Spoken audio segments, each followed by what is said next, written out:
You know, nothing in this world these days don't surprise me nowadays now. I think that just gets at, as I see a lot more things transpire and the older I get, the more stuff I've experienced, nothing really doesn't get past me or doesn't surprise surprise me not one bit. Now, it was just less than early July, that in Baton Rouge, Louisiana, that our brother Alton Sterling was murdered by a couple of race soldiers in the Baton Rouge Police Department. The picture that you happen to look back here are the two pieces of shit Peckerwood crackers, Blaine Salamone and Howie Lake II. These are the men responsible who confronted Sterling, wrestled him down, tased him, stunned him, and then shot him in the chest at point blank range. We remember that. That was all caught on video. Now, this motherfucker here is no doubt is a 45 supporter. And I wouldn't be surprised this other one is too. Because, you know, we seen a lot of stuff that transpired after they murdered the man. And according now, that just came out yesterday, to the Department of Justice came out saying that they will not be pursuing no charges after these two scumbags for murdering Alton Sterling. Shoot, so I'm just not even finna sit up here and think it's my angst or whatever. I'm just gonna go straight on ahead into it, and this coming out of the Chicago Tribune. No, I'm not interested at the moment. As you can see right here, Justice Department won't charge Baton Rouge cops in Alton Sterling's death. Now, this is one of the family members after they received the news. But to me, I'm not surprised. I knew they weren't going to go pursue those cops, because think about it. Shoot, they didn't pursue the people that killed Sandra Bland. They didn't pursue the cop that killed Tamir Rice.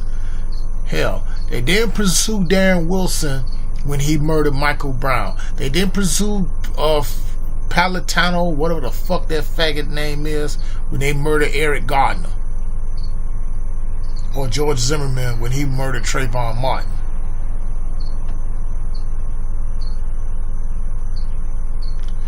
So let's just go get into it. The death of Alton Sterling, whose videotaped shooting by police in Baton Rouge last summer prompted unrest across the city, and is planning to reveal in the next 24 hours that it closed the probe, according to 4 people familiar with the matter.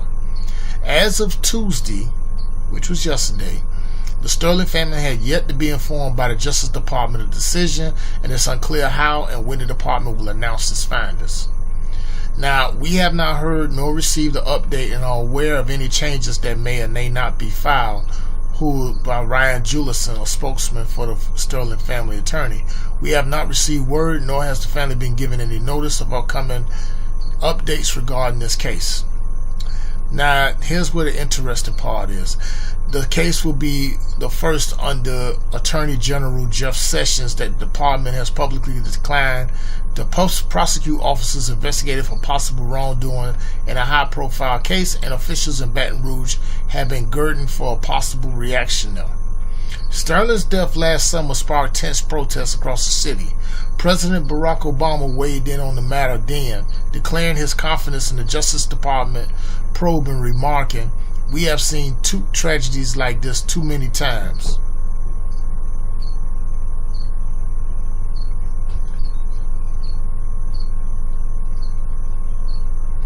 The shooting came a day before a police officer in Minnesota gunned down school cafeteria manager Philando Castile during a traffic stop that was broadcast on Facebook, and in the same week that a black man upset by police and out to kill white people gunned down 5 officers in Dallas. See, they got this wrong.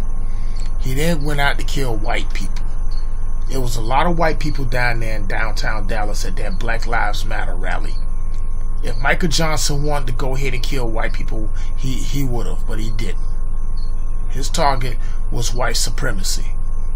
And he came to find out that one of those officers that he killed was affiliated with white supremacists. That was Lauren Aarons, and he was right. A little more than a week later, another gunman targeting police shot and killed 3 officers in Baton Rouge. Now, by the police account, officers Blaine Salamone and Howie Long saw Sterling, 37, outside a convenience store in July after the report that a man had threatened someone there with a gun. Sterling, who was selling CDs outside the store, fit the description of that man according to a search warrant affidavit in the case. Oh, wait a minute. Now there's a search warrant? It wasn't no search warrant at that time. Now they decided to bring that up. Yeah. Tell us something, another lie. A video of the shooting saw Sterling lying on his back with 2 officers on top of him. One of the officers appeared to yell, "He's got a gun!" and then shots rang out. A detective wrote in the search warrant affidavit that officers have observed the butt of a gun in Sterling's front pants pocket. At issue in the investigation was whether Sterling was reaching for the weapon, as officers claimed, when he was shot and killed. The Justice Department declined to comment, of course. Local police, city officials have said this week they believe a decision was imminent, but they and representatives from certain families said they have not been told when an announcement from the Justice Department was coming. Some local schools have sent notes to parents informing of action plans in case of major protests, and several local lawmakers have publicly called on the Justice Department to end the suspense. The Department of Justice's failure to communicate with the community has created angst and nervousness, and I feel it carries the potential for increased tension between the community and law enforcement. From Representative Cedric L. Richmond, whose congressional district includes part of Baton Rouge, wrote in a letter to Sessions on Friday, it is inappropriate and against the interests of public safety to allow this level of uncertainty to continue. Substantiating federal civil rights charges is extraordinarily difficult, requiring prosecutors to present evidence that might speak to an officer's intent at the time of the incident. Even in the Obama administration, federal prosecutors declined to bring such charges in high-profile incidents, like in the case of Darren Wilson, the white police officer who shot and killed 18-year-old Michael Brown in Ferguson, Missouri, back in 2014. Justice Department found no evidence upon which prosecutors can rely to disprove Wilson's stated subjective belief that he feared for his safety.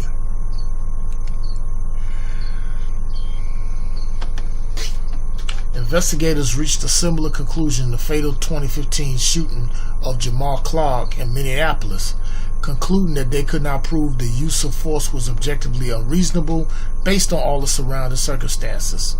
Civil liberties advocate fear, though, that the Justice Department under Sessions and President and 45 might be even more reluctant to prosecute alleged wrongdoing by police. Trump has cast himself as a pro-law enforcement president, and Sessions has previously questioned broader police reforms. Last month, Sessions ordered the Justice Department to review the court-mandated reform agreements it has with troubled police departments across the country, and he has said he is worried that such agreements might bar aggressive police tactics. In other words, he wants to go ahead and lay those things down and then let these pigs run loose. Sessions also has, unlike the previous Attorney General Loretta E. Lynch, offered a tacit endorsement of what's known as the Ferguson effect, which refers to the contested idea that police might be afraid to get out of their cars and enforce the law for fear of ending up on a viral video. Sessions had, though, seemed to distinguish prosecuting officers from imposing sweeping reform agreements on the department. He said last month that while such cases were usually easy to prosecute in state court, he did not feel that they chilled good policing, nor would he hesitate to involve the Justice Department when it was appropriate to do so. Now, the Justice Department on Wednesday reached an agreement with former North Charleston, South Carolina police officer Michael Slager, in which he pleaded guilty to a federal rights charge in the shooting death of Walter Scott, an unarmed black motorist who was shot in the back as he ran away from a traffic stop. His killing, like Sterling's, was caught on video.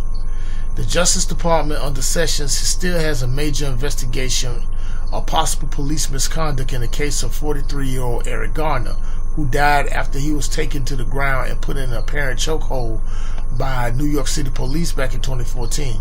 That incident, like Sterling's death, was caught on video and prompted outrage across the country. Now, the case was the subject of a vigorous debate under Lynch, who didn't do shit, who decided at the end of her tenure to allow prosecutors to move forward and again present evidence to a grand jury. The timing of her decision effectively left the matter to Sessions, who last month declined to comment on what he might do. I'll tell you what Sessions is going to do. The Keebler elf isn't going to do squat. He's not going to do squat. Not to these two. Not to these two fuckers here. You know, because like I said, we've seen this happen way too many times. We've seen this happen way too many times.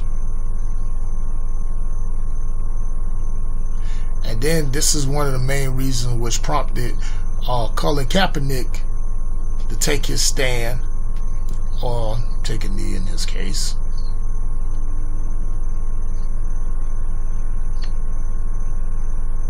To do what he did. I'm just looking for, and I don't happen to find it,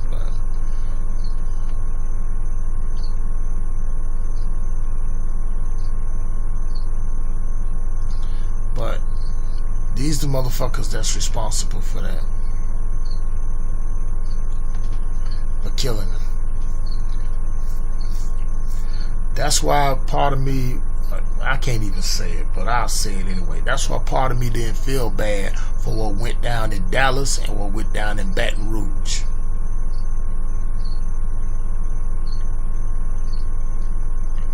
But you know what I'm gonna do? I'm just gonna go ahead and I'm gonna leave that link in the description, and y'all can go ahead and y'all can chime in on that. You know, cause it's gonna get worse before it get better when you got these two scumbags that killed our brother. Fuck these motherfuckers.